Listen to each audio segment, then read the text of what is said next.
अब इनको हम स्टोर करना है तो हमको कोई भी शॉपर लेगा और उसमें इसको डालकर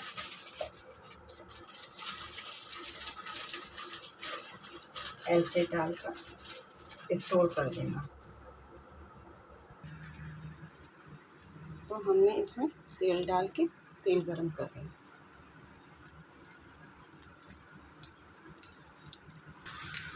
फ्रोज़न है तब तो आप बिल्कुल लो हीट पर ठंडे तेल में डालिए, और अभी ताज़े बने हुए तो आप इसको थोड़ा सा गर्म हो जाने दें।